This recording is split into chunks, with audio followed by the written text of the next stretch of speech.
ভয়াবহ মূল্যবৃদ্ধি ঠেকাতে খাদ্যদ্রব্যের রাষ্ট্রীয় বাণিজ্য চালু করা, কৃষকের ফসলের এমএসপি আইনসঙ্গত করা, উচ্চ মাধ্যমিক বোর্ড পরীক্ষার তুলে দেওয়ার সিদ্ধান্ত বাতিল করা এবং বিদ্যুতের স্মার্ট মিটার বাতিল সহ বিভিন্ন দাবিতে তুফানগঞ্জ শহরে মিছিল করল এসইউসিআই কমিউনিস্ট দল। মিছিলের পর সংগঠনের পক্ষ থেকে পথ অবরোধ করা হয়। পথ অবরোধে বক্তব্য রাখেন সংগঠনের তুফানগঞ্জ লোকাল কমিটির সম্পাদিকা শান্তনা দত্ত, অশ্বিনী কুমার বর্মন প্রমুখ। সংগঠনের নেত্রী শান্তনা দত্ত বলেন, মোদী সরকার কৃষকদের এমএসপি চালুর লিখিত প্রতিশ্রুতি দিয়েও তা পালন করেনি, বরং তাদের প্রতিবাদকে লাঠি গুলি দিয়ে দমন করেছে, কৃষকদের হত্যা করছে। এর প্রতিবাদে আগামী 14 মার্চ দিল্লিতে 300-রও বেশি কৃষক সংগঠনের রামলীলা ময়দানে ঐতিহাসিক কৃষক সমাবেশ অনুষ্ঠিত হবে। অবিলম্বে মোদী সরকার কৃষকদের দাবি পূরণ না করলে আগামী দিনে আরো বৃহত্তর আন্দোলন গড়ে তোলা হবে। Bureau report, SLK news. আমাদের আজকে 6 মার্চ রাজ্য জুড়ে এসইউসিআই কমিউনিস্টের উদ্যোগে বিক্ষোভ সমাবেশ, আইন অমান্য এইগুলো অনুষ্ঠিত হচ্ছে। মূল দাবি, সন্দেশখালীর ঘটনায় শিবু হাজরা সহ শেখ শাহজাহানের দৃষ্টান্তমূলক শাস্তি চাই। দ্বিতীয় দাবি, মূল্যবৃদ্ধি রোধ করতে হবে। অন্যদিকে আমরা কৃষি ফসলের এমএসপি চালুর দাবি তুলেছি এবং তার সঙ্গে আমরা বলছি যে নিয়োগ দুর্নীতি, তৃণমূলের সীমাহীন দুর্নীতির বিরুদ্ধে প্রশাসনকে কার্যকরী ভূমিকা গ্রহণ করতে হবে। তার সঙ্গে যে কথাটা বলতে চাই সেটা হচ্ছে, আজকে সন্দেশখালীর ঘটনায় বিজেপি আসর গরম করার চেষ্টা করছে।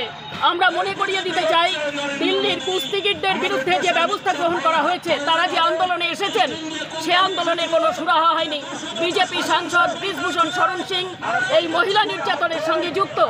উন্নাও, হাথরাস, কাঠুয়া সর্বত্র বিজেপি এমএলএ থেকে এমপিরা যুক্ত এবং বিজেপি তাদের পক্ষ নিয়ে কথা বলছে। রাজ্যে তারা সন্দেশখালীর বিরুদ্ধে আসন গরম করার চেষ্টা করছে, অন্যদিকে তারা কৃষক বাঁচাও দিবস ঘোষণা করছে। আমরা মনে করি মোদির মতো এতটা কৃষক স্বার্থ বিরোধী সংস্থা নেই। ইতিমধ্যেই হরিয়ানায় একজন 23 বছরের ছেলে শুভকরণ সিং, তাকে হরিয়ানা পুলিশ, দিল্লির বিজেপি তারা গুলি করে হত্যা করেছে।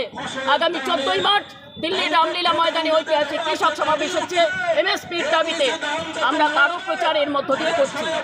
কতক্ষণ ধরে চলবে এই অবরোধ? আধ ঘন্টা। আমার নাম শান্তনা দত্ত, আমি এসইউসিআই কমিউনিস্টের তুফানগঞ্জ লোকাল কমিটির সম্পাদক। দাবিতে আগামী 14 মার্চ রামলীলা ময়দানে কৃষি পণ্যের মিনিমাম সাপোর্ট প্রাইস ঘোষণার দাবিতে ঐতিহাসিক কৃষক সমাবেশ।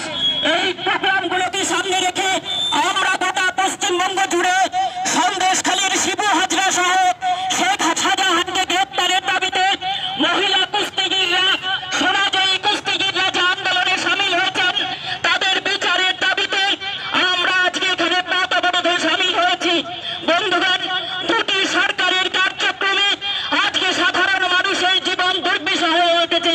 আজকের এই অবরোধে এখন বক্তব্য রাখবেন এই এলাকার কৃষক নেতা কমরেড অশ্বিনী বর্মন।